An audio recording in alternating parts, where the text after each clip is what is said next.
Artefacts சேனலில் இருக்க உங்களை அன்புடன் வரவேற்கிறேன். நான் உங்கள் ஆட்டர். ஹலோ காய்ஸ், எல்லோரும் எப்படி இருக்கீங்க? ரொம்ப நாள் ஆச்சு இப்படி ரெக்கார்ட் பண்ணி. ஐ ஆம் பேக். அண்ட் ஒரு முக்கியமான விஷயம் சொல்லணும். என்னென்னா, இது என் ரியல் வாய்ஸ் கிடையாது. நான் ஆப்பில் போட்டு எடிட் பண்ணி மாற்றி தான் உங்களுக்கு அப்லோட் பண்ணுறேன். ஸோ யாரும் தப்பாக நினச்சிக்க வேணாம். அண்ட் இந்த லாங் பிரேக்கில் ஒன்று ரெண்டு கதை எழுதியிருக்கேன். ஸோ அதை சீக்கிரம் ரெக்கார்ட் பண்ணி அப்லோட் பண்ணுறேன். அண்ட் நிறையா ஷார்ட்ஸ் அண்ட் எடிட்ஸும் வரும். அப்புறம் இன்ஸ்டாகிராம் அக்கௌண்ட் டிஸ்கிரிப்ஷனில் கொடுக்குறேன். எல்லோரும் மறக்காமல் ஃபாலோ பண்ணிடுங்க. ஓகே, இன்றைக்கி ஒரு சின்ன ஒன் ஷாட் ஜங்குக்காக. இதில் ஜேகே உங்கள் பாடி கார்டு அண்ட் கதை பேர் the feel of your surrender. Okay, டக்கு இன்ட்ரோக்கு போயிடலாம். அதுக்கு முன்னாடி உங்ககிட்ட ஏதாவது ஸ்டோரி ஐடியா ரொம்ப நாள் ஒரு சின்ன ஒன்லைனர் மாதிரி இருந்தால் கூட ஓகே தான். அதை வச்சு நான் கதையை டெவலப் பண்ணிக்கிறேன். அண்ட் அடுத்து எந்த மாதிரி வீடியோ போடலாம், யாருக்கு போடலான்னு சொல்லிடுங்க. Okay, intro. நீங்கள் வயன் நல்ல ரிச்சான மில்லியனரோட பொண்ணு தான். நீங்கள் வயசு 24, படித்து முடிச்சு ஒரு நார்மலான கம்பெனியில் வேலை பார்க்குறீங்க. உங்களுக்கு ஒரு அண்ணா, அது மெஜர்மென் பாதி கதைக்கு அப்புறம் தான் உள்ளே வருவார். ஸோ நிறைய சீன் இருக்காது, ஆனால் வர சீன் எல்லாமே தரமாக இருக்கும். இப்போ நீங்கள் ஒரு சாதாரணமான கம்பெனியில் வேலை பார்க்குறீங்கன்னு சொன்னேன்ல, எதுக்குடா ஒரு பெரிய மில்லியனரோட பொண்ணு எதுக்கு நார்மலான கம்பெனியில் வேலை பார்க்கணுன்னு ஒரு டவுட் வந்திருக்கும். அது ஏன்னா, சின்ன வயசுலேருந்தே உங்களுக்கு எந்த அன்பும் கிடச்சிருக்காது. வீட்டில் 2 பேரும் வேலைன்னு தான் இருந்திருப்பாங்க. மோஸ்ட் ஆஃப் அண்ணா கூட தான் டைம் ஸ்பெண்ட் பண்ணிகிட்டு இருந்தீங்க. ஆனால் ஒரு கட்டத்தில் அவனும் வளர்ந்து ஃபேமிலியோட பிஸ்னஸை டேக் கேர் பண்ண ஸ்டார்ட் பண்ணுறான். ஸோ சின்ன வயசுலேருந்து லோன்லியாக வளர்ந்துருப்பீங்க. அதனாலே நம்மளும் இந்த ஃபேமிலி பிஸ்னஸ்குள்ளே விழுந்துடக்கூடாது, ஒரு நார்மலான மக்களில் ஒரு பீஸ்ஃபுல்லான லைஃப்பை லீட் பண்ணணுன்னு தான் உங்களுக்கு ஆசை. ஸோ அதுக்கு ஒரு சின்ன கம்பெனியில் எந்த ஒரு ரெக்கமெண்டேஷனும் இல்லாமல் ஜாயின் பண்ணுறீங்க. சரி, ஓகே. ஆனால் இதுக்கு உங்கள் பேரண்ட்ஸ் சப்போர்ட் பண்ணாங்களான்னு கேட்டால் ஒரு மிகப்பெரிய நோ தான். ஆனால் நீங்கள் எப்படியோ கெஞ்சி கத்திரி காலில் விழாத குறையா 1 வருஷம் போராடி பெர்மிஷன் வாங்கிட்டீங்க. ஆனால் அதுக்கு பதிலாக ஒரு பெரிய குண்டா தூக்கி போடுறாங்க. அதுதான் ஒரு பாடி கார்டு. ஜேகே ரொம்ப நாளாக உங்கள் அப்பாவோட நம்பர் 1 லாயலான பாடி கார்டை வேலை பார்த்துருப்பாரு. ஸோ நீங்கள் வேலைக்கு போகணுன்னா இனிமேல் ஜேகே தான் அவனோட பாடி கார்டுன்னு சொல்லிடுறாரு உங்கள் அப்பா. உங்களுக்கு இஷ்டமே இல்லைனாலும் சரி, ஓகே, அட்லீஸ்ட் வேலைக்காச்சும் போக விட்டாங்கன்னு சந்தோஷப்படுறீங்க. ஆல்சோ மில்லியனரோட பொண்ணுன்னா சும்மாவா, போராடலாம் கண்ணி விடுங்கிற மாதிரி தான் இருக்கும். ஸோ அதுக்காக தான் இந்த பாதுகாப்பு. ஆல்சோ சொல்ல மறந்துட்டேன், உங்களுக்கு இருக்க மிகப்பெரிய வீக்னஸ்ஸு குடித்தா தரமான செய்யலாம் செய்வீங்க. அதை போக போக கதையில் பார்த்துக்கலாம். ஓகே, அவ்வளோதான் இன்ட்ரோ. அண்ட் பேக்ரவுண்டில் ஏதோ நாய்ஸ் கேட்டிருந்தால் வெரி சாரி. ஏதோ காற்று சத்தம் கேட்குற மாதிரி இருக்குது. ஓகே, நம்ம கதையை ஸ்டார்ட் பண்ணிடலாம். இந்த கதையோட ஸ்டார்டிங்கில் ஒரு நைட் கிளப்பில் எல்லோரும் செம்மையாக குடிச்சிட்டு வைப் பண்ணுறாங்க. அந்த கூட்டத்தில் ஒருத்தியாக நீங்களும் வைப் பண்ணுறீங்க. ஒரு நல்ல பாடி கான்ட்ராஸ்ட், இடத்துக்கு ஏற்ற மாதிரி அடாப்ட் ஆகி செம்ம ஃபன் பண்ணுறீங்க.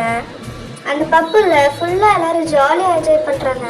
ஒரு பக்கம் இப்படி இருந்தால் இன்னொரு பக்கம் பாதி கும்பல் பிரேக்கப் சோகத்தில் குடிச்சிட்டு உட்காந்துருக்கானுங்க. ஆனால் நீங்கள் ஒரு பணக்கார வீட்டு போன மாதிரிலாம் இல்லை, எல்லாருக்கூடையும் செம்மையாக என்ஜாய் பண்ணுறீங்க. என்னதான் அங்கே என்ஜாய் பண்ணாலும் உள்ளுக்குள்ள ஏதோ ஒரு சோகம், கன்ஃபியூஷன், ஒரு மிக்ஸ்ட் எமோஷன், அதை போக்க தான் இங்கே வந்திருக்கீங்க. இப்போ ஒருத்தனை காட்டுறாங்க, full and full black suit போட்டு செம்ம கோவத்தில் உங்களை நோக்கி வந்துட்டுருக்காரு. ஒரு செகண்டில் உங்களை அப்படியே லிஃப்ட் பண்ணி அசால்ட்டாக தோல்ல தூக்கி போட்டு வெறும் கிளப்பை விட்டு வெளியே வராரு. யாராங்க அடே யாரா நீ? நீங்கள் ஸ்ட்ரகிள் பண்ணிகிட்டே இருக்கீங்க, பட் நோ யூஸ். விட்டுறாங்க, நான் சொல்லிட்டே இருக்கேன், கீழே இறக்கி விட்றான். என்னை பற்றி உனக்கு தெரியாது, கோவம் வந்தால் நான் என்ன பண்ணுவேன்னு எனக்கு தெரியாது. மட்டும் நீ விடலைன்னு வை, எங்கள் அப்பாவை கூப்பிடுவேன். இல்லை அந்த ஆள் சரிப்பட்டு வரமாட்டான், போலீஸை கூப்பிடுவேன். நம்ம கூட வாக்குவாதம் பண்ணிகிட்டு இருக்கீங்க. உங்களை தூக்கிட்டு போகிறவன் தான் ஜேகே. நீங்கள் பேசுகிற எதையும் கண்டுக்கல. நேராக கார் பேக் சீட்டில் உங்களை உட்கார வச்சுட்டு டிரைவர் சீட்டில் போய் உட்கார்றாரு. உட்காந்து வண்டி எடுத்த பிறகு தான் காய்ச்ச பூச்சுன்னு கத்துறாரு. அறிவில்லை, எப்படியா சொல்லாம கிளம்பி இங்கே வருவேன்? மணி என்ன ஆகுதுன்னு தெரியுமா? 2. வீட்டில் யார்கிட்டையும் சொல்லாமல் இங்கே வந்திருக்கேன். இப்படியே சின்ன பிள்ளைன்னு நினைப்போ ஆளாந்தரு. அட கண்ணை வாய சொன்னாமா? இதை மட்டும் வக்கலையா கேள்.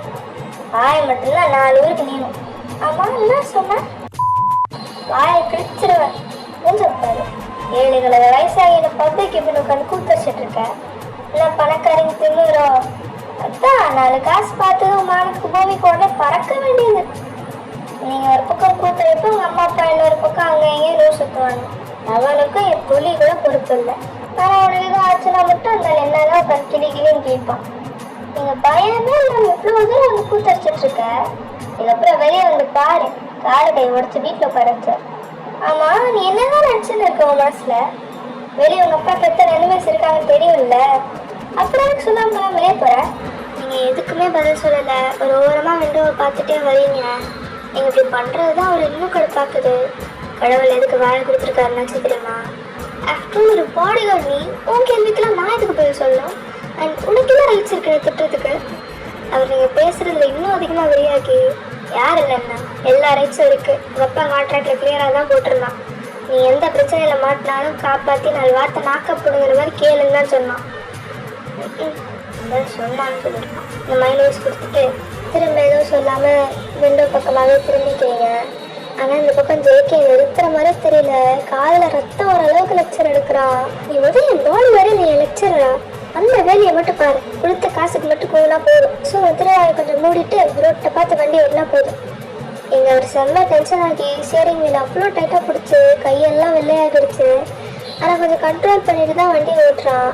இது ஒன்றும் புதுசு இல்லை. நீங்கள் நிறைய தடவை சொல்லாமல் எங்கேயாச்சும் போயிடுவீங்க. மனுஷன் அவ்வளோ கோவப்படுறான். இப்போ கொஞ்சம் நேரம் அமைதியாக போகுது. நீங்கள் கொஞ்சம் தயக்கத்தோடையும் டவுட்டோடையும் வீட்டில் எல்லாருக்கும் தெரியுமா? நான் தெரியுமா? அதான் நான் பெரிய வந்திருக்கேன்னு.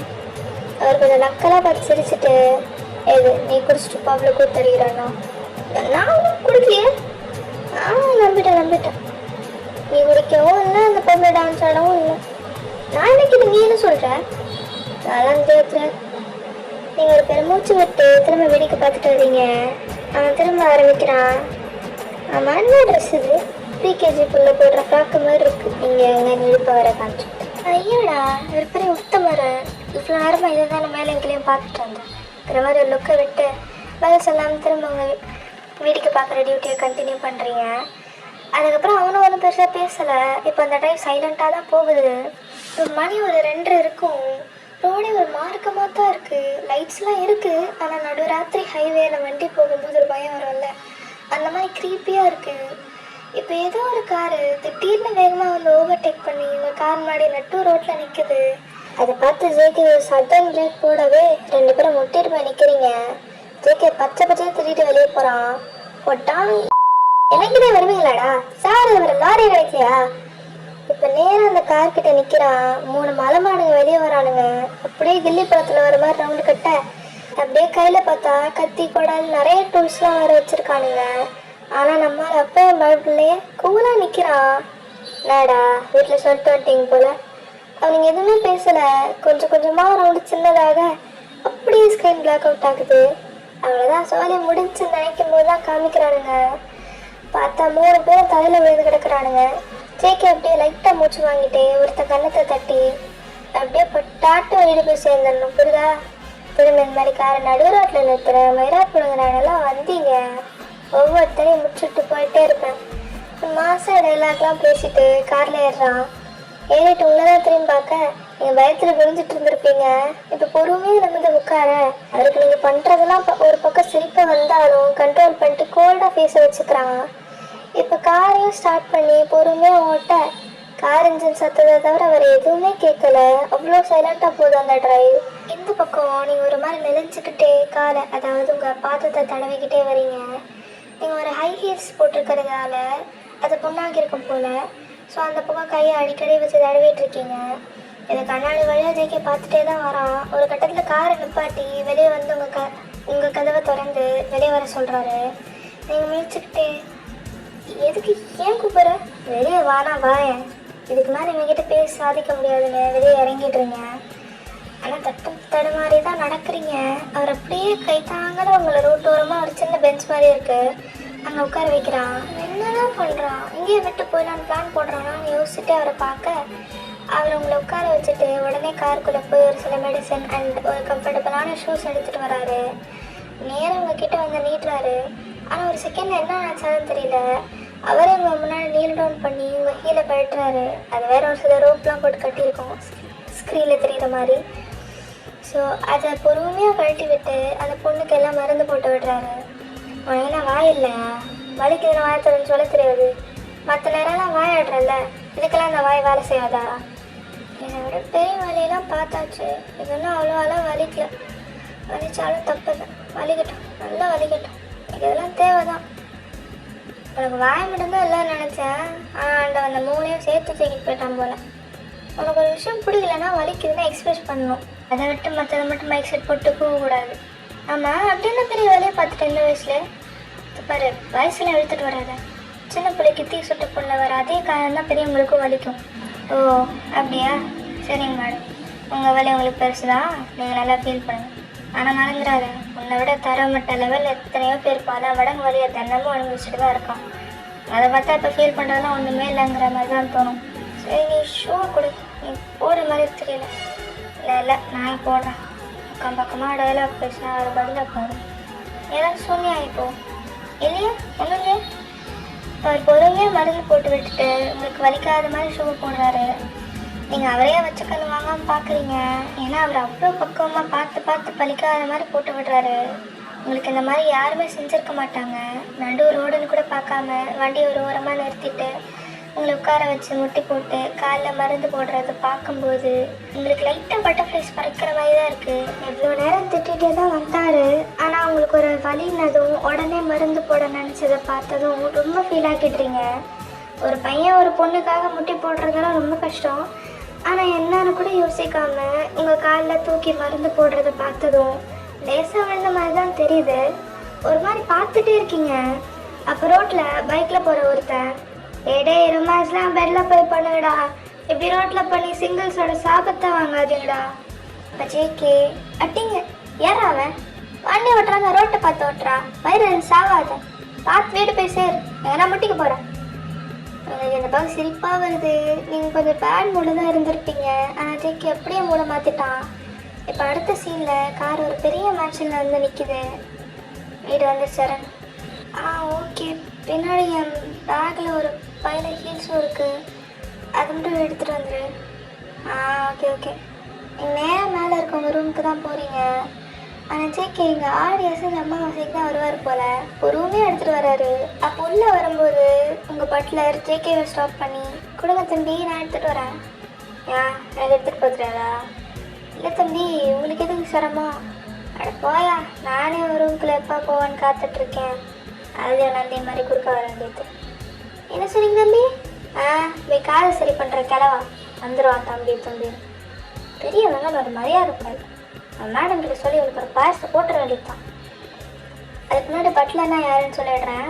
இந்த பிரகார வீட்டிலலாம் ஒருத்தன் எல்லா வேலையும் சூப்பர்வைஸ் பண்ணுவான்ல, நெல் குக்கு, தோட்டக்காரன், மற்ற வேலையாளி எல்லாம் கண்காணிக்கிறது தான் அவங்க வேலை. சுருக்கமாக சொல்லணுன்னா பணம் அதிகமாக இருந்தால் சும்மா அந்த மாதிரி ஒருத்தனை போட்டு தண்டத்துக்கு சம்பளம் கொடுக்கறது தான். ஓகே, இப்போ ஜேகே மேலே அவங்க ரூமுக்கு தான் வராரு. டோர்லாம் திறந்தா இருக்குது. ஸோ உள்ளே வந்து பெட்டில் எல்லாத்தையும் வச்சுட்டு சுற்றி முற்றி உங்களை தேடுறாரு.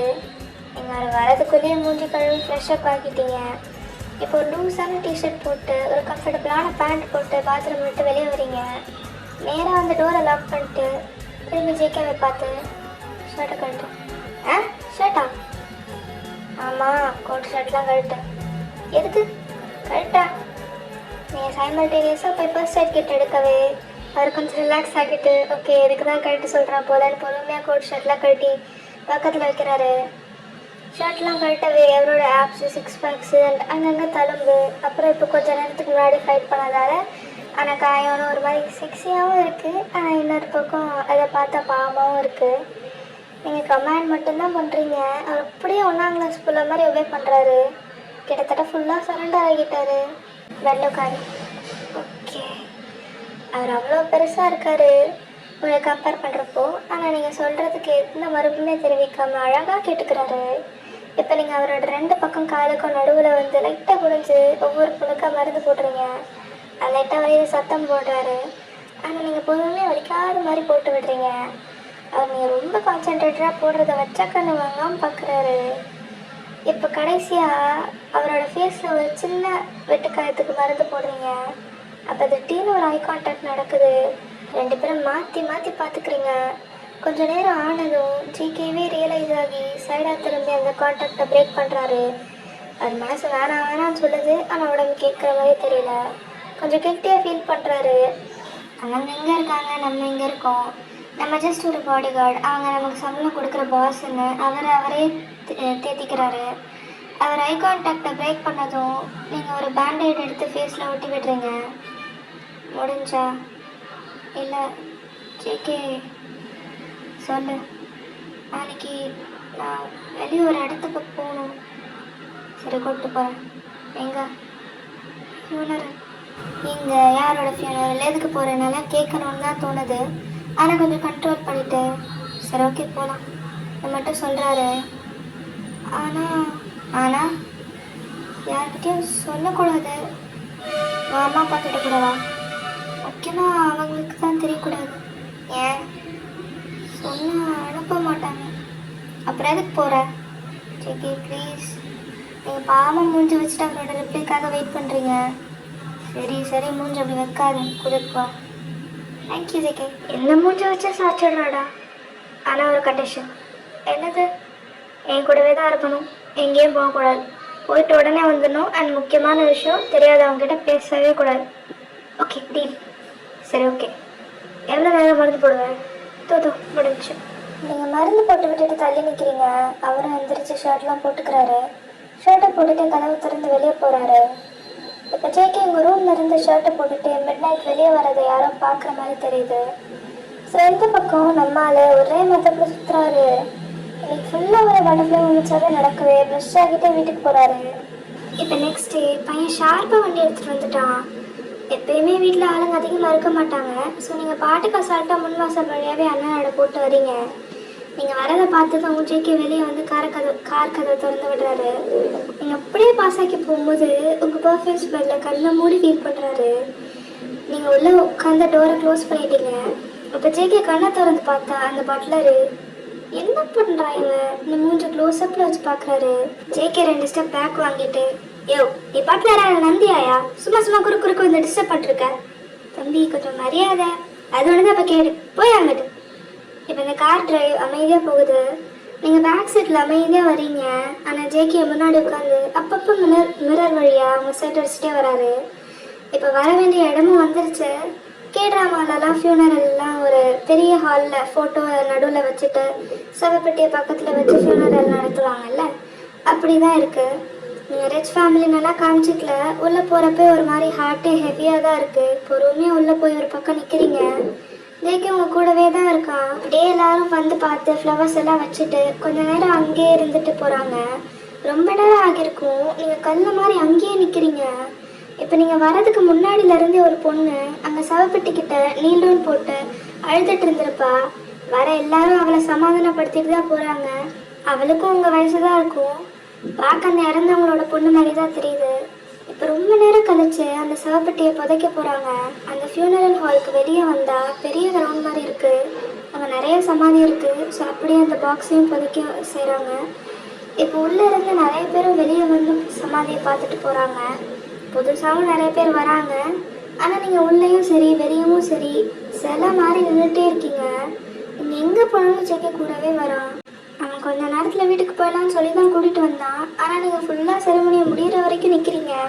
அவர் எதுவும் சொல்லலை. ஓகே கொஞ்சம் மூட் ஆஃபில் இருக்கா, எதுவும் சொல்ல வேணான்னு தான் நிற்கிறாரு. இப்போ அங்கே யாருமே இல்லை. நீங்கள் ஜேகே அப்புறம் அந்த பொண்ணு மட்டும்தான் இருக்கீங்க.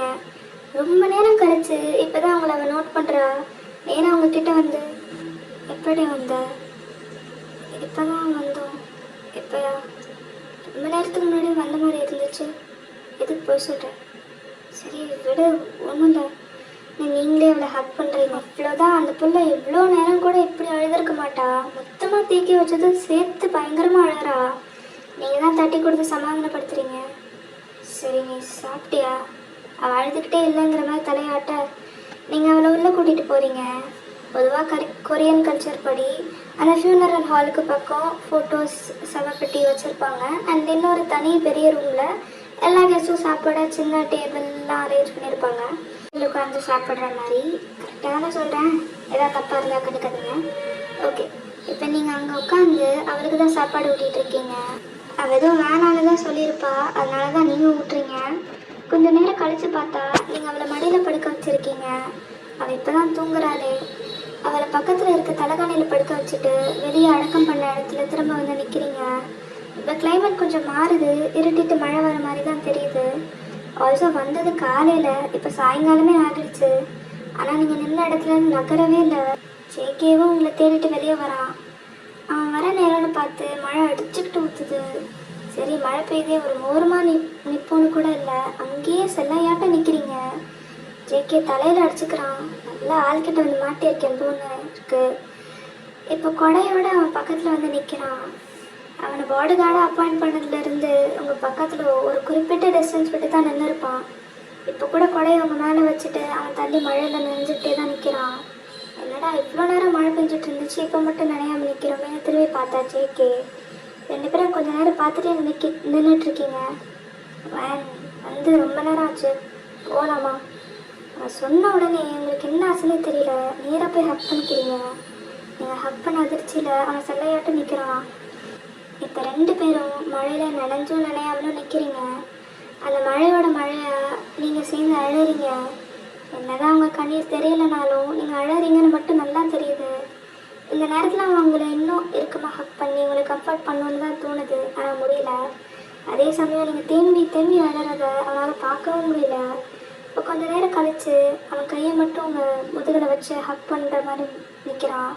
இப்போ ஒரு சின்ன ஃப்ளாஷ்பேக் என்னன்னா, நீங்கள் இப்போ வந்திருக்கீங்களே ஒரு ஃபியூனரல், அது யாருன்னா உங்கள் சின்ன வயசில் பார்த்துக்கிட்ட ஒரு மெய்டு தான். அவங்க யாரும் இல்லாமல் லோன்லியாக இருந்தப்போ அவங்க தான் அவங்க அம்மா ஸ்நானத்துலேருந்து பார்த்துக்கிட்டாங்க.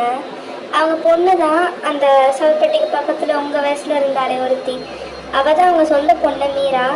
சின்ன வயசில் உங்கள் அண்ணா கூட விளையாண்டதை விட இவ கூட தான் ரொம்ப நேரம் டைம் ஸ்பெண்ட் பண்ணியிருப்பீங்க. Okay, end of the flashback. உங்களாலேயும் சுத்தமாக முடியல, அவனை ஹக் பண்ணி தேம்பி அழறீங்க.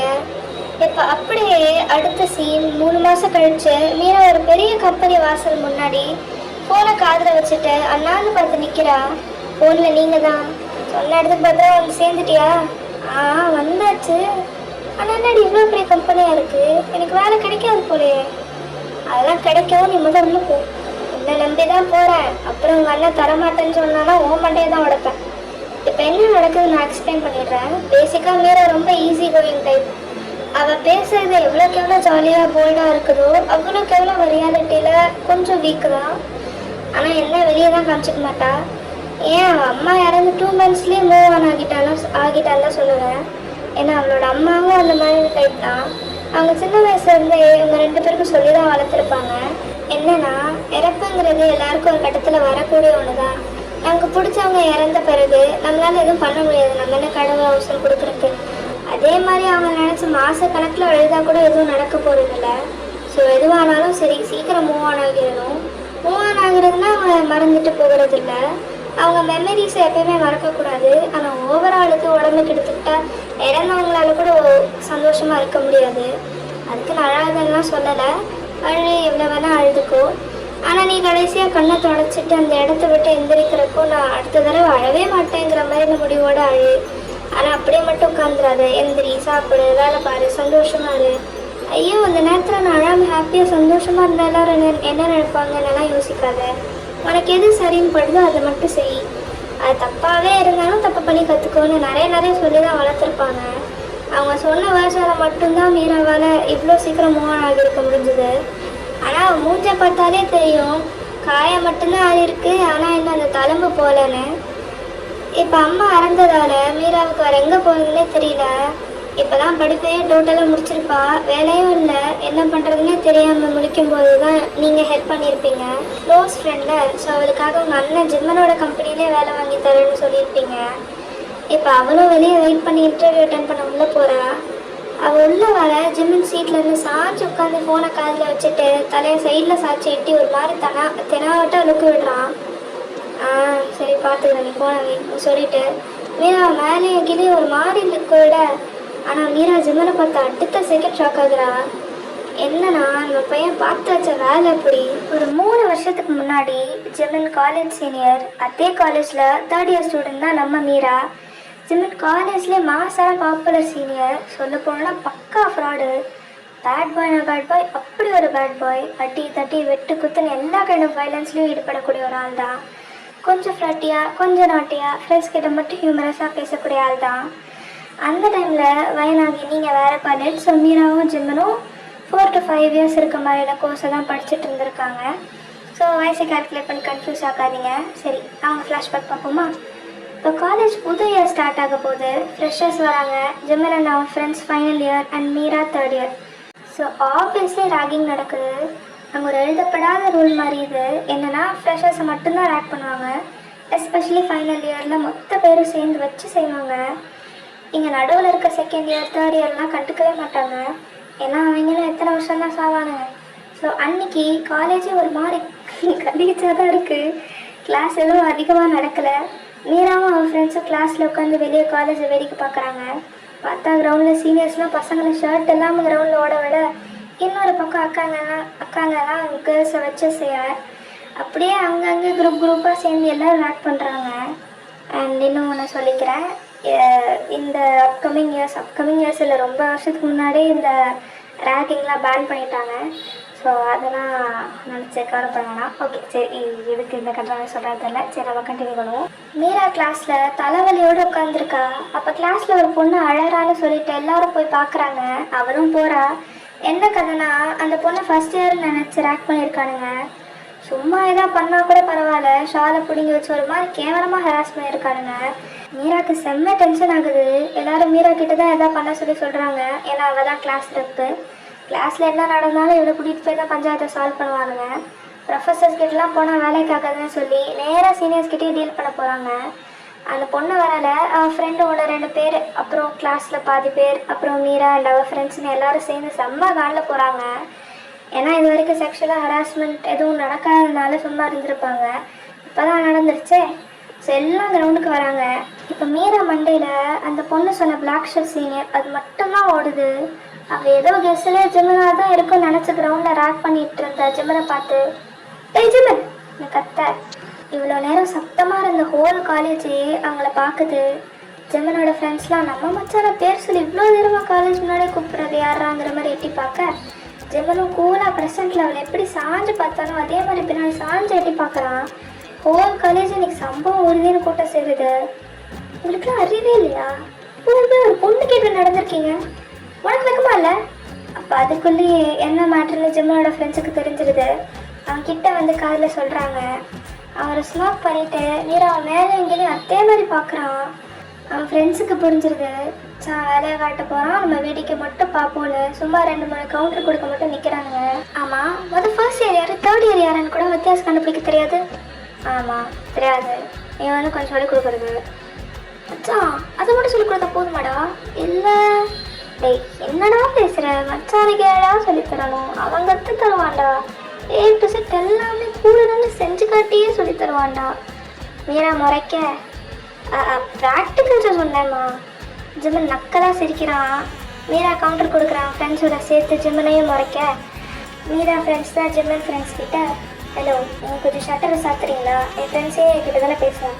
சரிங்க மேடம், நாங்கள் சாத்திக்கிறோம், ஒன்று கொஞ்சம் பேச சொல்லுங்கள். மீரா அந்த சீனியரை மறைச்சிட்டு ஜிம்மனை பார்த்து, ரேக்கிங்னா ஃபர்ஸ்ட் இயரை மட்டும்தானே பண்ணுவீங்க, இப்போ என்ன தேர்ட் இயரெல்லாம் உள்ள இருக்கிறீங்க? ஜிம்மனை ஐப்ரோ ரைஸ் பண்ணிவிட்டு, உங்கள் அப்பா நான் சொன்னாத நாங்கள் யாரை வேணால் பண்ணுவோம்.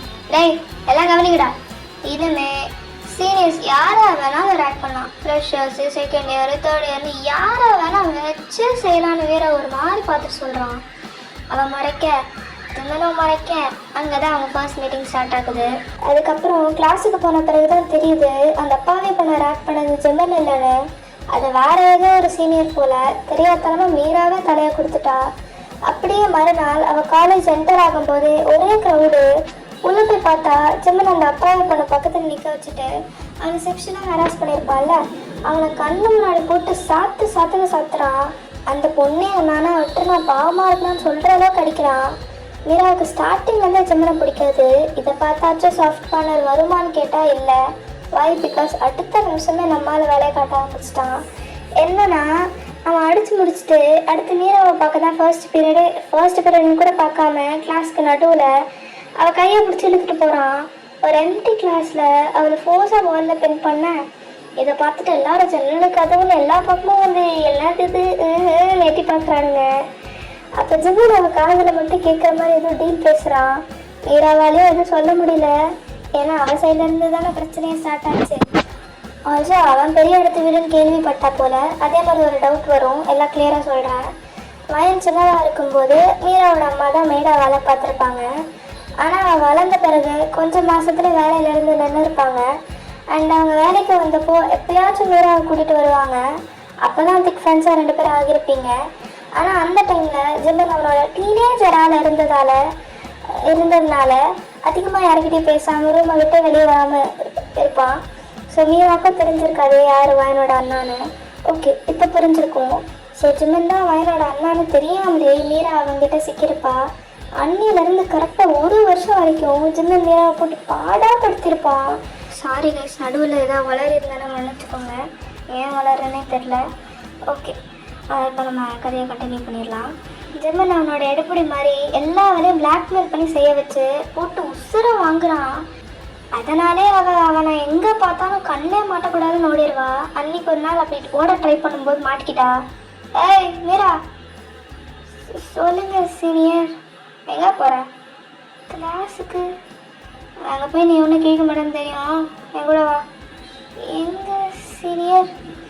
சொல்றேனே வா. இந்த பைக் எடுக்கிறான். வெளியே போகிறோமா சீனியர்? ஆமாம் போகிறோம், வண்டியில் இரு. ஒழுங்கா போட்டுறி, சுற்றிக்கிட்டு தொலைஞ்சிட போகிறேன். இந்த வயசு சுற்றி பிடிக்க வச்சுக்கிறான். அப்படி ஒரு லாங் ட்ரைவ், ஐஸ்கிரீம்லாம் வாங்கி தரான். வெளியே எல்லா இடத்துக்கும் கூட்டிகிட்டு போகிறான். Beach, restaurant, aquarium, theme park, zoo, கஃபேன்னு அன்றைக்கி ஃபுல்லாக ஒரு சுற்றுறாங்க. எத்தனை இடத்துக்கு ஒரே நாளில் போக முடியுமாலாம் கேட்காதீங்க. அது கொஞ்சம் கொஞ்சம் டைமில் முடிந்த அளவுக்கு எல்லா இடத்துக்கும் கூட்டிகிட்டு போயிடறான். லிட்டரலாக இதெல்லாம் இந்த பீஜே மாதிரி தான் இருக்குது.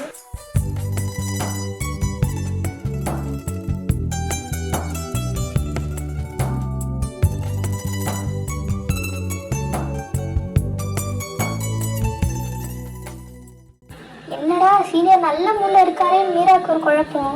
அன்றைக்கி மட்டும்தான் ஜிம்மன் நல்ல மூடில் இருந்திருப்பான் போல். மற்ற நாள்லாம் வச்சு செய்கிறான். சரி, எதுக்கு அன்றைக்கி மட்டும் அதெல்லாம் பண்ணான்னு பார்த்தா அன்றைக்கி தான் அவனோட பர்த்டே. மீரா கூட செலிப்ரேட் பண்ண நினச்சிருக்காரு சார். இவங்க ரிலேஷன்ஷிப் எப்படின்னே புரிஞ்சிக்க முடியல. திடீர்னு எனிமீஸ் மாதிரி திடீர்னு லவ்வர்ஸ் மாதிரி மாறி மாறி கொஞ்சிக்கிறானுங்க. ஆனால் 2 பேரும் பிடிக்காதுன்னு தான் சொல்லிட்டு திரிகிறானுங்க. ஓகே, இதெல்லாம் ப்ரெசண்ட்டில் மீரா கண்ணு முன்னாடி வந்து போகுது. இப்போ மீரா வசமாக மாட்டிக்கிட்டா. அவன் ஃபைலை வாங்கி பார்த்துட்டு, எந்த கம்பெனியில் இதுக்கு முன்னாடி வேலைக்கு போனது இல்லையா? இன்டர்ன்ஷிப் கூட போனது இல்லையா? என்ன கேட்டாலும் இல்லைன்னு மண்டையாட்ட. அவனுக்கு டென்ஷன் ஆகுது. இது பார்த்தாவது நான் வேறு சும்மா இல்லாமல் எரியிற நெருப்பில் எண்ணெய் ஊற்றுற மாதிரி ஸ்டெப்பெல்லாம் நிற்கிறா. அவனும் ரொம்ப கடுப்பாகி ஃபைலை டேபிளில் தூக்கி போட்டு ஒரு சிசர் எடுத்து கிட்ட நடந்து வந்து அவளை சுற்றி சுற்றி பார்க்குறான். அவள் ஒரு மாதிரி தைஸை ஒட்டின ஒரு ஸ்கர்ட் இருக்கும்ல, மேலே கோட் போட்டு ஒரு நார்மலான ஃபார்மலாக ஒரு ஸ்கர்ட் போடுவாங்கல்ல, தெரியலனா ஸ்க்ரீனில் பாருங்கள், அதுதான் போட்டிருக்கா. இப்போ பின்னாடி வந்து அந்த சிசரை வச்சு நட்டுவிலே ஒரு சின்னதாக கோடு போட்டு கிழிச்சு விடுறான். அது சின்னதாக இருந்தாலும் போக போக தான் கிழிஞ்சிரும் போல். ஸோ அவனுக்கு அங்கே உசுரே இல்லை. உடனே வர வழியே இல்லாமல் பக்கத்தில் இருக்க கவுச்சில் உட்காந்துடுறான். அப்படியே காலையிலேருந்து நைட்டு வேறு அங்கேயே உட்கார வச்சுட்டான். ஒரு இன்ச்சு கூட நகரலை. அவன் எதாவது பேச ட்ரை பண்ணாலும் அவன் இக்னோர் பண்ணிடுறான். இப்போ நைட்டு ஒரு 10 மணி. ஜிம்மன் எல்லாத்தையும் எடுத்து வச்சுட்டு வீட்டுக்கு போக போகிறான். பார்த்தா மீரா கவுச்சில் படுத்து தூங்கிட்டா. அவளை தட்டி எழுப்பி கோட்டாவை மூஞ்சில் தூக்கி போட்டு வேற ஒரு ட்ரெஸ் எடுத்து கொடுக்குறான். அப்போ கூட இவனுக்கு இப்படி பொண்ணுங்க ட்ரெஸ்லாம் கிடைக்குது, சரியான பொண்ணு பொறுக்கின்னு திட்டிக்கிட்டே சேஞ்ச் பண்ணுறா. இப்போ பில்டிங்கில் யாருமே இல்லை, எல்லா வீட்டுக்கு போயாச்சு. இப்போ லிஃப்டில் மீராவும் ஜிம்மனும் மட்டும்தான் இருக்காங்க. 2 பேரும் ஒரு வார்த்தை கூட பேசுகிற, ஒரே ஆக்வர்டாக இருக்குது அவளுக்கு. இப்போ சட்டெல்லாம் லிஃப்ட்டு நின்றுது. ஜிம்மன் எதுவுமே பயப்படல, எல்லாம் சகஜங்கிற மாதிரி தான் ஒரு கார்னரில் அவன் உட்காந்துருக்கான். என்ன இவ்வளோ பெரிய கம்பெனியில் ஒரு லிஃப்ட்டை கூடவா சரி பண்ணி வைக்க மாட்டேங்கிற மாதிரி ஒரு பார்வை பார்த்துட்டு அவளும் உட்காடுறா. இந்த போக்கிரி தானே, அந்த படத்தில் தளபதியும் வாசனும் லிஃப்டில் மாட்டிக்கிட்டு உட்காந்த மாதிரி ஒவ்வொரு கார்னரில் போய் உட்காந்துக்கிறாங்க. மீரா பயப்படாமலாம் இல்லை, செம்ம பயமாக இருக்குது.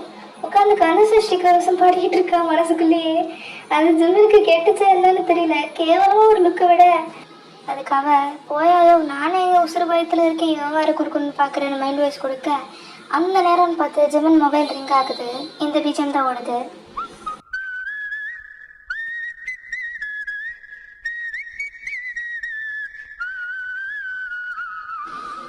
இதை கேட்டதும் அவன் மனசெல்லாம் ஒரு மாதிரி காமாகி அவள் காலேஜ் ஞாபகம் வருது. பிகாஸ் ஜிம்மன் எப்போ மீராவை பாஸ் ஆனாலும் இந்த போர்ஷனில் விசில் அடிப்பான். அது எப்போ ரிங்டோனாக வச்சுருக்கான்னு தெரிஞ்சதும் இவளுக்கு ஒரு மாதிரி இருக்குது. அப்படியே லிஃப்ட் வாக்காகி வெளியே வந்தா வாட்ச்மேன் பேய் மாதிரி நிக்கிறாரு. அவ பார்த்து பயந்து ஜிம்மன் பின்னாடி ஒளிஞ்சுக்கிட்டா. ஏன்னா அங்க லைட் வேற இல்ல, பவர் கட். அந்த நேரம்னு பார்த்து அந்த கிழமை மூஞ்ச காமிச்சிருப்பான். இப்ப கொஞ்ச நேரத்துல மழை அடிச்சுக்கிட்டு ஊத்த போகுதுன்னு தெரிஞ்சிருது. ஸோ ஜிம்மன் பாட்டுக்கு அவன் காருக்குள்ள ஏறிடுறான். மீராக்கு வேற என்ன பண்றதுன்னே தெரியல. கிரவுண்ட் ஃப்ளோர் ஃபுல்லா கும்பு இருட்டா இருக்கு. கொஞ்ச நேரம் விட்டு அழுதுறவா போல. பிகாஸ் மழை வர அறிகுறி. வீட்டுக்கு எப்படி போகிறதுன்னு தெரியல.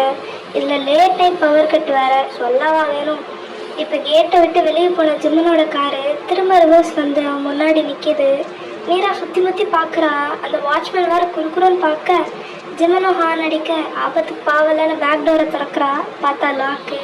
இவன் முன்னாடி வாழதான் சொல்கிறான், நல்லாவே புரியுது. வேற வழியெல்லாம் உட்காந்துட்டா. காரும் பில்டிங்கை விட்டு வெளியே வந்துருச்சு. கொஞ்சம் கொஞ்சமாக மழை பெஞ்சு அடிச்சுட்டு ஊற்றுது. அப்படியே கார் ஹைவே டிராஃபிக்கில் நிற்க அவன் வேற சும்மா எல்லாம் பாட்டை போடுறான்.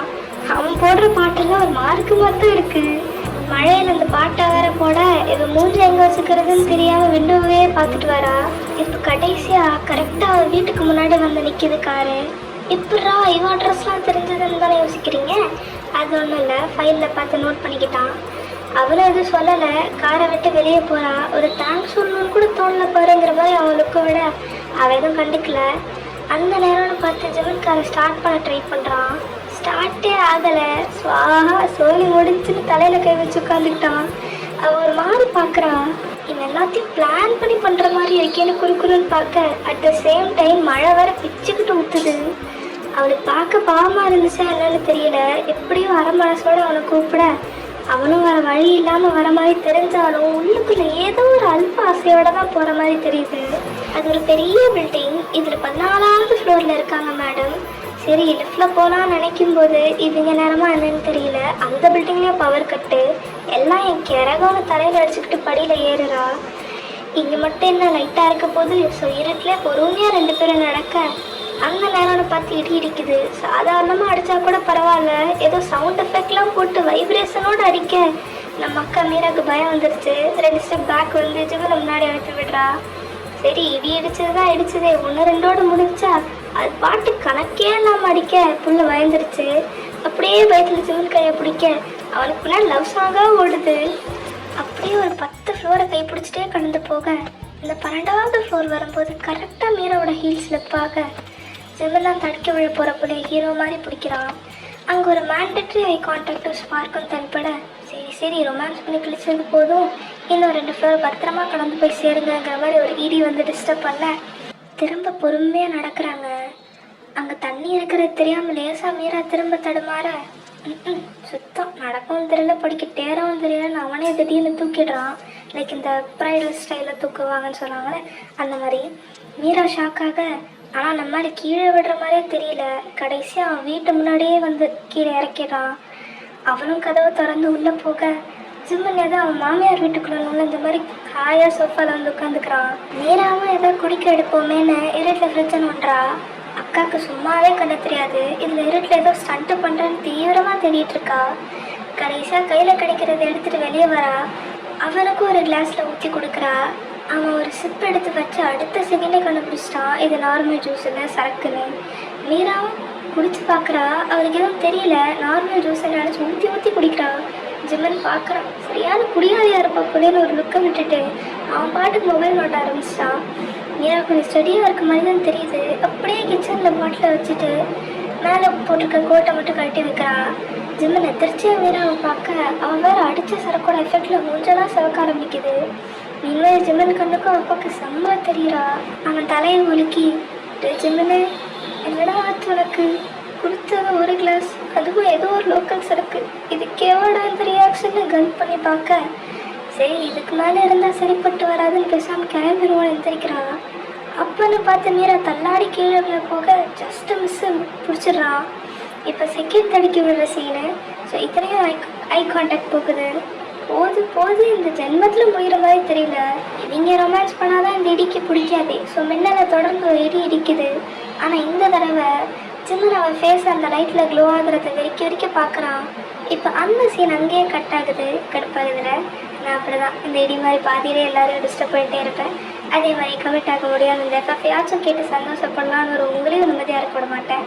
சரி இதுக்கப்புறம் அஜமருக்கும் மீராக்கும் நடக்கவிருக்கும் கிசு கிசு சீனு, அப்புறம் கண்டும்.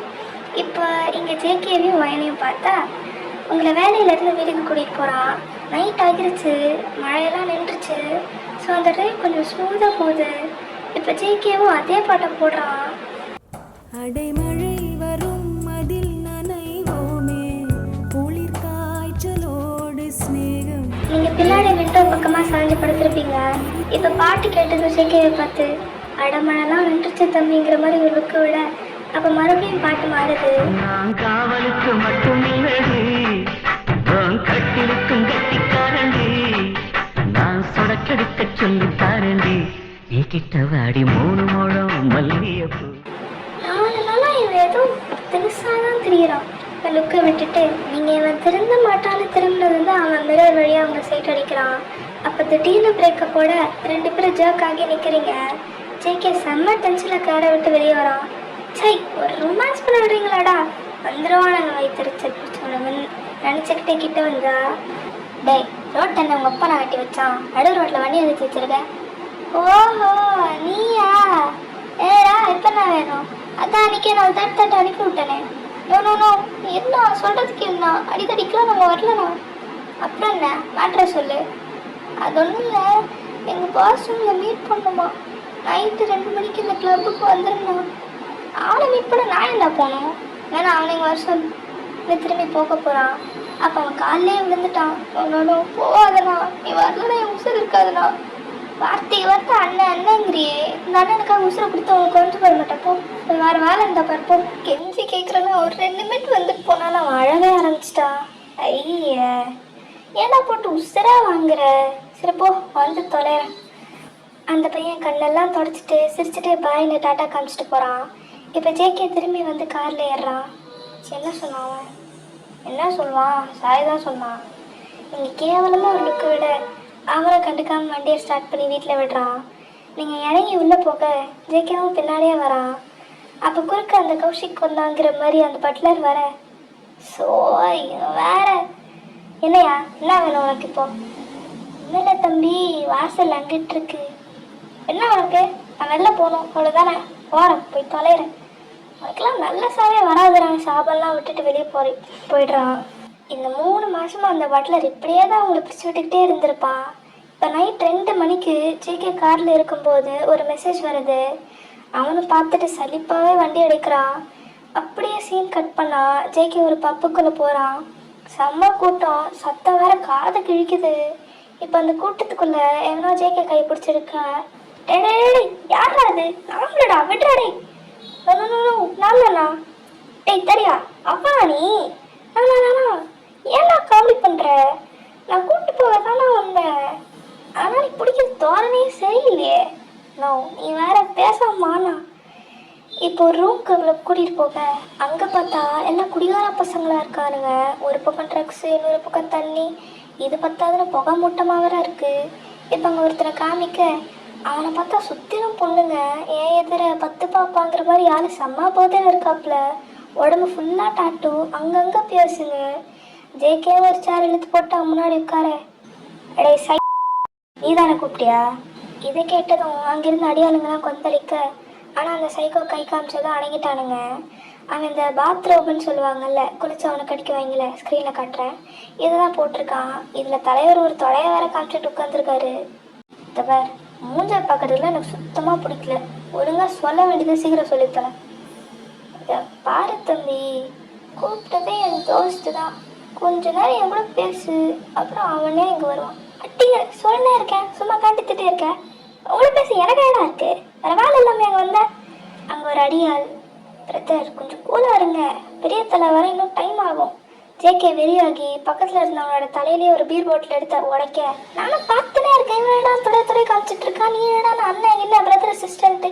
எங்கள் அப்பா வீடு உங்கள் வீட்டு பக்கம் வந்திருக்கான். ஜேகே எல்லாரையும் திட்டி விட்டு வெளில வரான். அங்கே திரும்ப கூட்டத்துக்குள்ளே வந்தா பார் கவுண்டரில் ஒரு பீர் பாட்டில் இருக்குது, அதை எடுத்து ராவாக அடிக்கிறான். அப்போ அங்கே ஒரு பொண்ணு வந்து ஜேகேவை தொட்டு பேச வழியுது. ஏய் ஹான்சன், உன் பேர் என்ன? ஜேகே. பேரே செம்மையாக இருக்கே, ஆள் வேறு பயங்கரமாக இருக்க. என்ன தனியாக வந்த? Tamil JK, you know something? என் ஃப்ரெண்ட்ஸ் ஒரு டேர் கொடுத்தாங்க. Can I do it? Sorry, உங்ககிட்ட எதுக்கு பெர்மிஷன்லாம் கேட்குறேன்னே தெரியல. சொல்லிட்டு அவன் கண்ணத்தை பொறுத்து கிஸ் அடிக்கிறா.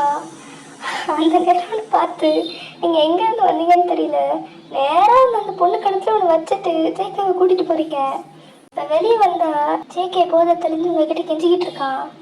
ஏய் சாரி வயன். என்ன சாரி? அவள் தொட்டு தொட்டு தடவிக்கிட்டு இருப்பா, எதை என்ஜாய் பண்ணுவேன், அதை நான் பார்க்கணும். அதானே நான் எங்கே என்ஜாய் பண்ணேன்? மொத்தம் பார்த்தனே கொஞ்சம் குழாவிக்கிட்டு இருந்தது. சத்தியமாக நான் எதுவும் பண்ணலடி. சரி நீ எதுவும் பண்ணல, ஆனால் விஷயத்தை பிடிச்சிக்கு சரிப்பா, நீ அதை ஜாலியாக வாங்குவேன். சாரி வயன், லேசாக போதையில் இருந்தேன்டி. அதே அவன் நெருப்புலா கடிச்சா, கத்தியத்தில் தானே கொடுத்தா. நீங்கள் பாட்டுக்கு ஒரு நடக்க பையன் ஓவராக கெஞ்சிறான். சரி இப்போ உட்காரணும் போடு. எங்கேயோ இங்கே தான், வேற எங்க?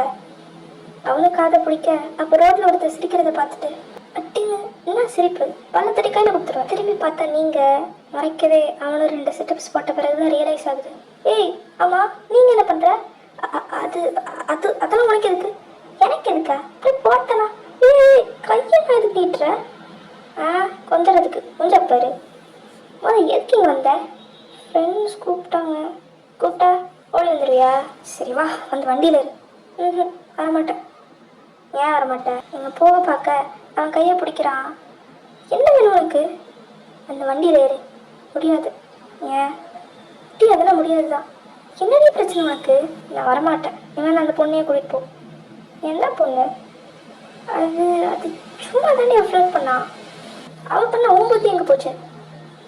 ஆமாம், அண்ணனை தொட்டு பேசினா உனக்கு எதுக்கும் வருது? ஒன்றும் இல்லை, நீ வழியிடு. நீங்கள் போகிறத பார்த்துட்டு அவன் சிரிச்சுட்டே கூட வரான். அப்புறம் எதுவும் கேட்டுக்கல, ஆனால் பையன் செம்ம குஷியில் வீட்டுக்கு வரான். அந்த பக்கம் கூடுவானே தெரியல, லைட்டெல்லாம் ஆஃப் பண்ண பிறகு வாசலில் வந்து நிற்கிறான். பாப்பா எங்கம்மா போனீங்க? உங்களுக்கு இன்னும் கோவம் போகல, ஸோ யார்கிட்டையும் பேசாமல் உள்ளே போகிறீங்க. ஜேகே குஷியில் குடிச்சுக்கிட்டு வரான். தம்பி பாப்பா. ஆமாம் பாப்பா தான். எல்லாம் கல்யாணம் பண்ணி வீடு முழுக்க பாப்பா தான். ஐயோ சொல்லிட்டேன், நீ தான் என் பிள்ளைக்கலாம் தாத்தா, புரியுதா? அந்த பட்லர் ஹக் பண்ணிட்டு மேலே அந்த ரூம் பக்கம் வரான். நீங்கள் வேணுமே அவன் வரும்போது கதவு மூச்சில் அடிக்கிற மாதிரி சாத்த சுத்தம் கோச்சில் இருக்கா போல. இதே பார்த்துக்கலாம், நம்ம தானே பொறுமையாக டீல் பண்ணிக்கலான்னு விட்டுட்டான். அப்படியே மறுநாள் அங்கே மேன்ஷனில் நீங்கள் ரெடியாகி ஆஃபீஸ் கிளம்ப போகிறீங்க. அப்போன்னு பார்த்து உங்கள் அம்மா அப்பாவும் வீட்டுக்கு வராங்க. இத்தனை நாளாக ஒரு பிஸ்னஸ் விஷயமாக வெளியூர் போயிருப்பாங்க, இப்போ தான் வராங்க. உங்கள் அப்பா அவ்வளோவாலாம் அன்பாலாக இருக்க மாட்டாங்க. உங்கள் அம்மா தான் ஓடி வந்து கட்டிப்பிடிக்கிறாங்க. வயன் தங்கம், நல்லா இருக்கியா? நல்லா தான் இருக்கேன். ஏம்மா கோவமா? பின்ன கோவப்படாமல். சரி சாரி. ஆமாம் சாப்பிட்டியா? இல்லை. சரி வா, நான் குக் பண்ணி தரேன். வேணாம்மா, வேலைக்கு போகணும், டைம் ஆகிடுச்சு. ஆமாம் பெரிய வேலையாம்மா வேலை. காலைல சாப்பிடாம போய் தான் இப்படி இழைச்சி போயிருக்கேன். வந்த உடனே ஆரம்பிக்காதம்மா. சரி நான் போயிட்டு வரேன். நான் அடுத்த ஸ்டெப் எடுத்து வைக்கும்போது யாரும் எங்கேயும் போகக்கூடாது, வீட்டுக்கு கெஸ்ட் வராங்க. உங்கள் அப்பா அதற்ற டோன்னு சொல்கிறாரு. நீ உங்கள் அம்மாவை என்னமா இதுன்னு பார்க்க நான் என்ன பண்ணுறது? அவர் தான் சொல்கிறார்ல, இன்னைக்கு மட்டும் லீவ் போடு. ஏதோ ஸ்கூல் இல்லைம்மா, நினச்ச நேரத்துக்கு சொல்லாமல் லீவ் போட. அங்கே என்ன குசு குசுன்னு பேச்சு? வாயன் இங்கே வா. வரேன்ப்பா. அப்போ நிற்கிறீங்க? சொல்லுங்கப்பா. உனக்கு ஒரு பையனை பார்த்து வச்சுருக்கேன், இன்றைக்கி வரேன்னு சொல்லியிருக்காங்க. போய் ரெடியாகுப்பா. போய் சொன்னதை செய். உங்களுக்கு சுத்தமாக பிடிக்கல, ஏன் இப்படி பண்ணுறாங்கன்னு தெரியல. கொஞ்ச நேரத்தில் மாப்பிள்ளை சைட்லேருந்து வராங்க, நல்லா பெரிய எடுத்த பையன்தான். என்னென்னமோ பேசுகிறாங்க, ஆனால் நீங்கள் ஸ்டப்பனா கொஞ்சம் கூட தலையை நிம்மறாமல் நிற்கிறீங்க. ஏன் காலையில் வேலைக்கு போட்டு அதே ட்ரெஸ்ஸோடு தான் நிற்கிறீங்க. உங்கள் அப்பா பார்த்துட்டு முறைக்கிறாரு, நீங்கள் எதுவும் பேசாமல் கல் பாய் நிற்கிறீங்க. டைமும் ஸ்கிப் ஆகுது. இப்போ நீங்கள் மேலே உங்கள் ரூமில் இருக்கீங்க, பெட்டில் உட்காந்து எப்படி இந்த கல்யாணத்தை கேன்சல் பண்ணுறதுன்னு யோசிக்கிறீங்க. அப்போன்னு பார்த்து பால்கனி வழியாக ஒருத்தன் எகிரி குதிச்சு உங்கள் ரூம்குள்ளே வரான். அது வேறு யாரும் இல்லை, நம்ம ஜேகே தான். நீயா? ஆமாம் நான் தான். எப்படி உள்ள வந்த? தண்ணி கிண்ணி கெட்டு போச்சா என்ன? நல்லா தானே தெரியுது, அப்புறம் என்ன? சரி எதுக்கு வந்த? யாரை பார்த்தா தப்பாக நினைப்பாங்க. நினைக்கிட்டோம், எனக்கு என்ன? நான் யாரை பக்கம் வந்தேன், யாரை நினச்சா எனக்கு என்ன? ஆளா? யார் அது? கொழுப்பு தாண்டி உனக்கு. ஆமாம் கேள்விப்பட்டேன், உனக்கு கல்யாணமாமே. யார் சொன்னா? அன்னைக்கு கிழவன் தான். ஆமாம் உங்கள் அப்பங்க நான் சும்மாவே இருக்க மாட்டானா? வந்த உடனே ஆரம்பிச்சிட்டான். நீங்கள் எதுவும் சொல்லலை, அமைதியாக நிற்கிறீங்க. ஆனால் ஜேகே பாட்டுக்கு உங்கள் பெட்டில் படுத்து கையை தலைக்கு வட்டமாக வச்சுட்டு காலாட்டிகிட்டே பேசுகிறான். அப்படியே அந்த சீன் கட் ஆகி எங்கள் மீராவோட வீட்டில் பார்த்தா அந்த அம்மா இப்போ தான் எழுந்திரிக்கிறாங்க. எதுவுமே நடக்காத மாதிரி அவங்க பாட்டுக்கு ரெஸ்ட் ரூம் போய் பல்ல தேய்க்க அப்போ தான் மேடம்க்கு ரியலைஸ் ஆகுது. கொஞ்சம் கொஞ்சமாக எனக்கு நடந்ததெல்லாம் மைண்டுக்குள்ளே வருது. என்ன நடந்துச்சுன்னா, அந்த ஐ கான்டாக்டுக்கு அப்புறம் ஜெமினாலையும் கண்ட்ரோல் பண்ண முடியல. இத்தனை வருஷம் தேக்கி வச்சதை ஒத்த கிஸ்ஸில் காமிச்சிட்டான். அந்த அம்மாவும் நல்ல பிள்ளையாட்டு கோஆப்ரேட் பண்ண 2 பேரும் ஸ்மூத்தாக கிஸ் அடிச்சிருப்பானுங்க. அதோட விட்டால் கூட பரவாயில்ல, அந்த கிஸ்ஸை பிரேக் பண்ணாமலே ஜெமின் அவளை வாலில் புஷ் பண்ணி இன்னும் ரஃப்பாக பண்ணுறான். இப்போ மட்டும் என்ன அந்த இடிக்கு பொறுக்குமா? காது கிழிகிற அளவுக்கு இடிக்குது. ஆனால் இவனுங்க, நீ என்ன இடிச்சு சுத்தம் போடுறது, நாங்கள் கொடுக்குறோம் பாரு ஒரு சவுண்ட் எஃபெக்ட்னு எல்லாத்தையும் தள்ளி விட்டு ரூம்குள்ளே போய் பெட்லேயே அவளை தூக்கி போட்டு வெறித்தனமாக அவசரம் கொடுத்த 2 பேருக்கு செடிக்க அப்படியே கை சட்டை கீழே போய் தொடக்கூடாத இடத்தெல்லாம் தொட, அதே மாதிரி அவங்க பாடி படக்கூடாத இடத்துலாம் பட்டு உரசுற அளவுக்கு க்ளோஸாக இருக்காங்க. ட்ரெஸ் எல்லாம் அங்கே இங்கேன்னு பறக்குது. அவ்வளோ வெறி மாப்பிள்ளைக்குங்கிற மாதிரி ஒன்று கூட சலிச்சதே இல்லை. கட்டிலேயே ஒரு வழி ஆக்கிடுறாங்க. இதெல்லாம் இப்போ நம்ம அக்காவுக்கு ஞாபகம் வர அவன் மண்டையை பிச்சுக்கிறா. உனக்கு வைக்கமா இல்லை? போய் அவன் கூட சரியான பொறுக்கி ராஸ்கல் அவன். ஒன்றுலாம் சி எல்லாம் எதுக்கு உசுரோட இருக்க, எதாவது செத்துரு. இதுக்கப்புறம் எப்படி அவன் மூஞ்சில் முழிக்க வேணாம், முழிக்க வேணாம், ஆஃபீஸ்க்கே போக வேணாம், வேறு எதாவது வேலை பார்த்துக்கலாம். ஆனால் ஐயோ ஏன்டி இப்படி பண்ணி தொலைச்ச? அது அவன் ஃப்ரெண்டோட அண்ணன் அசிங்கம். இனிமேல் அவன் மூஞ்சில் எப்படி முழிக்கணும்? இதுதான் செத்துருமா? ஐயோ, ஆனால் புள்ள குட்டிலாம் பெற்றுக்கணும்னு ஆசையாக இருக்கே. தலையில் அடிக்காத குறையா புலம்புறா. இப்போ நேராக ஃப்ரெஷ்அப் ஆகி பெட்டில் உட்காந்து உங்களுக்கு ஃபோன் அடிக்க, ஹலோ வாயன், உங்ககிட்ட ஒன்று சொல்லணும், நானும் உங்ககிட்ட ஒன்று சொல்லணும். சரி நீயே முதல் சொல்லு. எனக்கு கல்யாணம் பண்ண வைக்க போகிறாங்க. என்ன திடீர்னு? தெரியல, இப்போ தான் அப்பா ஊர்லேருந்து வந்தார். அதுக்குள்ளே பையனை வர சொல்லி பேசி முடிச்சுட்டாங்க. எனக்கு பிடிக்கலையா? சுத்தமாக பிடிக்கல. எனக்கு வேறு ஒருத்தங்க தான் பிடிச்சிருக்கு. நான் ஜேகேவை பற்றிலாம் சொன்னேன். அடி இது எப்படி நடந்துச்சு? எனக்கு நான் பிடிச்சிருக்குன்னு ரியலைஸ் பண்ணுறதுக்குள்ளே எல்லாம் முடிஞ்சிருச்சு. சரி இப்போ என்ன பண்ண போகிறேன்? அதுக்கு தான் உங்களுக்கு ஃபோன் அடித்தேன். பேசாமல் அவன் கூட ஓடி போயிரு. சான்ஸே இல்லை. எங்கே போனாலும் எங்கள் அப்பா துரத்தி அடிப்போம். அப்பா வேறு வழியே இல்லை. உங்கள் அப்பா பார்த்த மாப்பிளையே கட்டிக்கும். ஏய் மீரா, ஏன்டி இப்படி சொல்கிற? பின்ன என்ன, உன் ஆள்கிட்ட இதை பற்றி சரியாக கூட பேசலை, அப்புறம் என்கிட்ட வந்து கேட்டா? அவன் விளையாட்டுத்தனமாக இருக்கான், சீரியஸாகவே இல்லை. ஒன்று உன் நைனாகிட்ட பேசு, இல்லையா அவன் கூட ஓடி போயிடு. சரி அதை விட நீ ஏதோ சொல்ல வந்திய சொல்லு. அது வந்து என்ன வந்து போயின்னு, அது ஒன்றும் இல்லை, வேலை விஷயங்க தான். ஓ அதுவா? இப்போ தான் என் அண்ணனை பார்த்தேன். எங்கள் அப்பா பார்த்த பையன் வந்துட்டு போன பிறகு லேட்டாக தான் வீட்டுக்கு வந்தான். என்னன்னே தெரியல, இந்த மாதிரி லேட்டாக அவன் வந்ததே இல்லை. எங்கே போகிறான்னு வேறு தெரியல. ஆனால் உன்னை பற்றி கேட்டேன். அவன் இன்னைக்கு உன்னை வேலைக்கு வர சொன்னான். ஆமாம், நீ என்ன போகல? வெட்டியாத்தி வர சொன்னானா? முடிஞ்சு போ, சோதி முடிஞ்சு, எமலோகத்துக்கு போக வேண்டியதான். ஏய் ஹலோ மீரா, இருக்கியா? இங்கே தான் இருக்கேன். என்ன சொல்லு, வேலைக்கு போகல? இல்லை போகல, எனக்கு அந்த வேலை வேணாம். ஏன் வேணாம்? அவன் தரேன்னு வேண்டி சொன்னான், நீ போ. இல்லை அது ஒரு வேறு ஏதோ ஒரு அது விஷயம் சொன்னால் புரியாதே உனக்கு. நீங்கள் என்னதான் சொன்னாலும் அவன் வேலைக்கே போகல, வேறு வேலை தான் தேடுறா. ஏன்னா அவன் கஷ்டம் அவளுக்கு தானே தெரியும், அது உங்ககிட்டயா சொல்ல முடியும்? அதே மாதிரி உங்களாலே நிம்மதியாகவே இருக்க முடியல. ஏன்னா ஒரு வாரத்தில் கல்யாணம்னு சொல்லிடுறாங்க. ஜேகே வேற கூட ஒன்றும் நடக்காத மாதிரி இருக்கான், அது வேற டென்ஷன் ஆகுது. நீங்கள் ஒரு வாரமாக ஒன்றும் பண்ண முடியாமல் ஹெல்ப்லெஸ்ஸாக நிற்கிறீங்க. உங்களுக்கு அழுக தான் வருது. என்கேஜ்மெண்ட் கூட பண்ணி வைக்கல, நேராக கல்யாணம் தான் சவுத் இண்டியன் ஸ்டைலில். இனிமேல் என் கதையை லாஜிக்கெலாம் ஜாஸ்தியாக பார்க்காதீங்க. நான் கொரியாவில் போய் சம்மந்தமே இல்லாமல் தமிழ்நாடு ஸ்டைல் வெட்டிங்னு சொல்லுவேன். அதே மாதிரி கிறிஸ்டின்னு சொல்லிட்டு விளக்கேற்றி சாமி கொண்டுவாங்கன்னு சொல்லுவேன். சரி கதையை பார்ப்போம். கடைசியில் கல்யாண மண்டபத்தில் லாஸ்ட் தருணத்தில் போய் நிற்கிறீங்க. உங்களை விட உங்கள் அம்மா தான் பயத்தில் இருக்காங்க. ஏன்னா நீங்கள் வேற கல்ல மாதிரி எதுவும் பேச மாட்டேங்கிறீங்க, வேணாலும் சொல்ல மாட்டேங்கிறீங்க. நம்ம பிள்ளை கல்யாணம் பிடிக்காம கடைசி நேரத்தில் வசத்து குடிச்சு மேடையில் போய் தாலி கட்டும்போது சாவ போதும்னு ஏதோ ரீல்ஸ்லாம் பார்த்துட்டு வந்து தப்பாக யோசிக்கிறாங்க. ஆனால் நீங்கள் அப்பத்துலேருந்து எதுவும் யோசிச்சுட்டே இருக்கீங்க. அழவும் முடியாமல் அழாமல் இருக்கவும் முடியாமல் சோகத்தில் மூஞ்சி வாடி போயிடுச்சு. ஐயரும் டாடியை எடுத்து பொண்ணை அழைச்சிட்டு வாங்க நீ சொல்ல உங்களையும் கூட்டிகிட்டு வராங்க. நீங்கள் யாரையுமே பார்க்கல. பக்கத்தில் இருந்த பையனை கூட பார்க்கல. இப்போ கடைசியாக தாலி கட்டிக்கிட்ட வரப்போ ஒரு பிரேக்கப்போட நீ எதுக்குடான்னு இப்போ எதுக்குடா அவன் நிறுத்தினாலும் மூஞ்ச பார்க்க செம்ம ஷாக்கு. ஏன்னா அங்கே மணமகனாக உட்காந்துருக்கிறது நம்ம ஆளு எப்படாங்கிற மாதிரி தான் இருக்குது. ஆனால் அவன் ஐ கான்டாக்டோட தலையை கட்டி முடிக்கிறான். எதுக்கு தான் எல்லா நேரத்துலையும் தலையை குடிஞ்சிட்டே இருக்கக்கூடாதுன்னு சொல்லுவாங்க. உங்கள் காலில் மட்டும் ஹஸ்கி வாய்ஸில் சொல்கிறான். அவன் சொன்ன அடுத்த செகண்ட் எமோஷன் தாங்க முடியாமல் சந்தோஷத்தில் குழந்த மாதிரி சினிங்கி அங்கேயே அழுறீங்க. எல்லாம் ஹாப்பி டியர்ஸ்ன்னு நினைக்க ஜேகே மட்டும் சிரிக்கிறான். சரி எப்படா அவன் அங்கன்னு பார்த்தா அன்னைக்கு உங்கள் அப்பா பார்த்தாரே ஒரு மாப்பிள்ளை, அது ஜேகே தான். அன்னைக்கு பொண்ணு பார்க்கும்போது கூட நீங்கள் யார் மட்டுமே பார்த்துருக்க மாட்டீங்க. ஏன் அவன் எகிரி வச்சு ரூம்குள்ளே வந்தப்போ அவன் கூட எதுவும் சொல்லியிருக்க மாட்டான். சும்மா டீஸ் பண்ணியிருப்பான் அந்த ஒரு வாரமும். இப்போ மீரா பக்கம் பார்த்தா அவளுக்கும் இப்போ தான் தெரியுது மேடையில் உட்காந்துருக்கவன் தான் ஜேகேன்னு. ஸோ சந்தோஷமாக இருந்தால் போதுன்னு வாழ்த்திட்டு திரும்பினா ஜிம்முன்னு. இவ்வளோ நேரம் இவன் மூஞ்சில் மட்டும் முழிச்சிடவே கூடாதுன்னு ஒழிஞ்சிருப்பா. கரெக்டாக அவன்கிட்டே சிக்கிட்டா. அவனும் வெறுப்பேற்றுற மாதிரி ஹாய் இந்த நக்கலாக ஒரு கைகளை சிக்க ஐயோ இவனா தப்பிச்சு ஓட பார்க்குறா.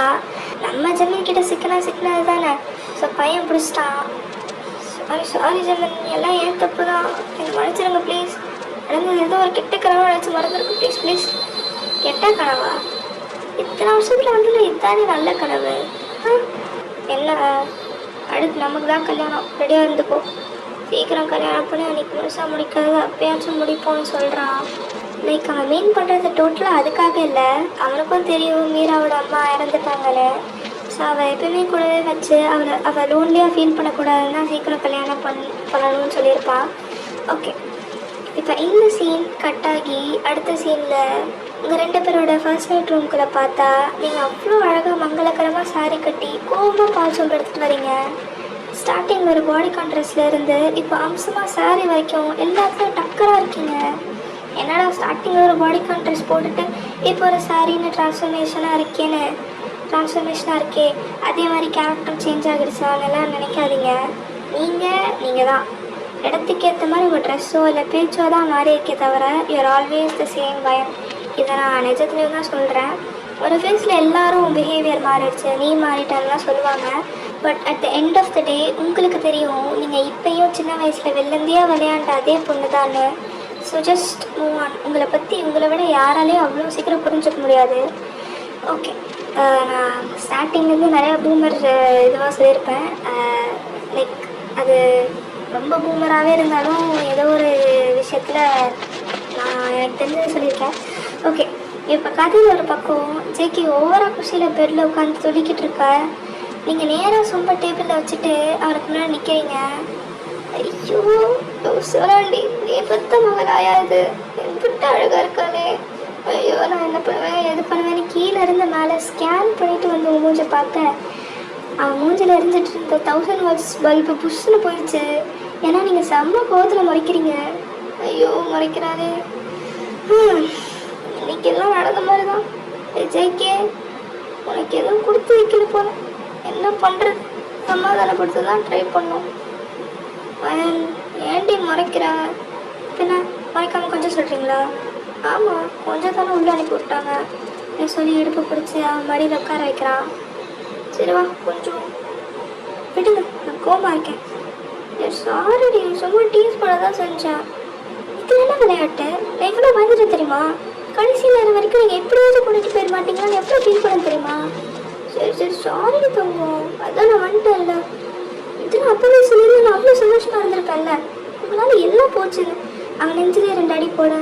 சரி மாமனுக்கு வலிக்குது, இப்போ அடிச்சுட்டே இருந்தால் மற்றதெல்லாம் எப்போ பண்ணுறது? எனக்கு ஒன்றும் இல்லை, நான் கோவத்தில் இருக்கேன். ஐயோ இப்பெல்லாம் ஒரு புருஷனை தவிர்க்க விட்டுறாதம்மா, அப்புறம் நீ தான் பெண் விளைவுகளை ஃபேஸ் பண்ணணும். சும்மா மிரட்டாது போடா, இந்த மரியாதைலாம் குறையுது.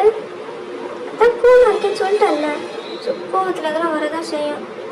சரி வா, நம்ம கோவத்தை பெட்டில் டீல் பண்ணிக்கலாம். என் கோவப்படு, நான் உன்னை சமாதானப்படுத்திட்டே இருக்கேன். ஜேகே விட்டு ஏறி பண்ணுறேன்.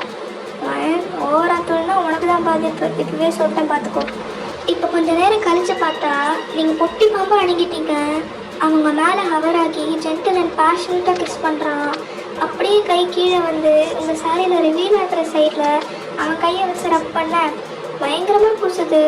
ஓவரால் எழுதுறத பார்த்த பிறகும் அவன் கையை மேலே மேலே ஏற்றுறான். அப்படியே முன்னாடியில் இருக்க பின்னெல்லாம் கழட்டி போட்டு மேலே மொத்தமாக விட்கு செஷன் பண்ணி பைக் பண்ணுறான். தங்கடா தின்ன கத்தின்ன தா தின்ன கத்தின்ன தங்கடா தின்ன கத்தின்ன தா தின்ன கத்தின்ன தங்கடா தின்ன கத்தின்ன தா தின்ன கத்தின்ன தங்கடா தின்ன கத்தின்ன தா தின்ன கத்தின்ன தங்கடா தின்ன கத்தின்ன தா. சரி போதும், கதை முடிஞ்சு போய் வேறு வேலை இருந்தால் பாருங்க போ. ஸோ இப்படி 2 பேரோட கதையும் முடியுதில்லை, இனிமேல் தான் ஆரம்பிக்குது. ஸோ எப்படி இருந்துச்சு அண்ட் இந்த ஒன் ஷாட்டில் எந்த சீன் உங்கள் ஃபேவரட்னு சொல்லிடுங்க. எனக்கு ஜிவன் மீராவோட காலேஜ் ஃப்ளாஷ்பேக் அது மட்டும் இல்லை, அவங்களோட எல்லா சீனுமே எனக்கு ரொம்ப பிடிச்சிருந்துச்சு.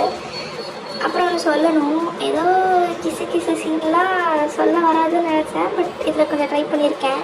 எப்படி இருந்துச்சுன்னு கமெண்ட்டில் சொல்லிட்டு போயிருங்க. ஆனால் ரொம்ப டீப்பாலாம் கண்டிப்பாக எப்பவுமே சொல்ல மாட்டேன். ஓகே, அண்டு நான் கொஞ்சம் ரஷ்ஷில் இருந்ததுனால கடைன்னு சொல்லிட்டு போயிட்டேன். திரும்ப எனக்கு ரெக்கார்ட் பண்ண டைம் கிடைக்கல. ஸோ எப்படி இருந்தாலும் அட்ஜஸ்ட் பண்ணிக்கோங்க. சரி, ஓகே, வேண்டாம். அத்துடன் உங்களிடமிருந்து விடைபெறுவது உங்கள் ஆட்டர்.